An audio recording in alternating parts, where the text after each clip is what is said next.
Good afternoon. So ngayon, i-check natin yung ating modular cabinet na in-install dito sa renovation project sa Angeles.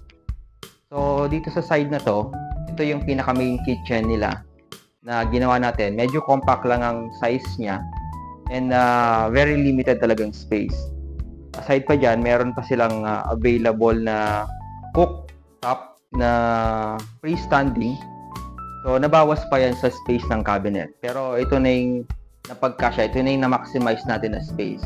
So, ang design niya is glossy at hindi mo na tatanggalin yung mga balot dahil under renovation pa at finishing yung stage ng area. So, after ng lahat ng finishing, doon mo na tatanggalin yung mga balat ng ating boards.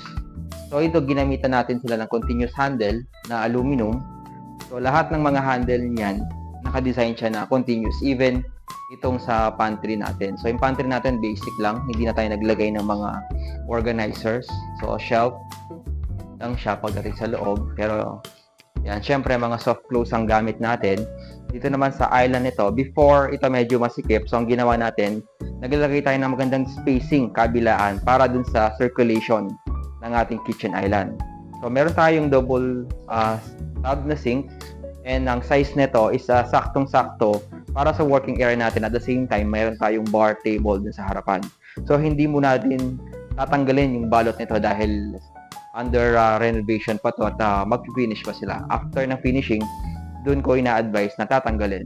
So, dito sa side naman na to, meron tayong mga drawers. Tatlong drawer. Normally, ang pinaka mataas, ano lang siya, mas manipis para lagay lang ng condiments. So, meron tayong utensil organizer.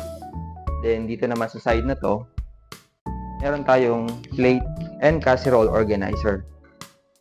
So, ang problema niyan, itong gasol is wala siyang lagayan. So, ina-advise ko na ilalagay natin sa likod at may space naman sa likod. Ibubutasan na lang yung pader nila para may daanan yung hose.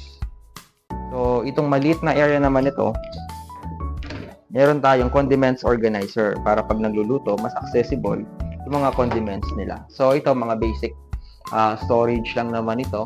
Sa upper cabinet, may dalawang shelf para magamit as storage.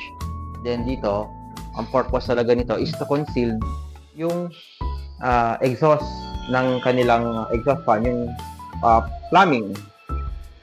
So ito, may existing din kasi silang appliances na ilalagay dito. So sinundan na lang natin yon para magagamit pa rin yung nasa tabletop dito. So inangat lang natin siya.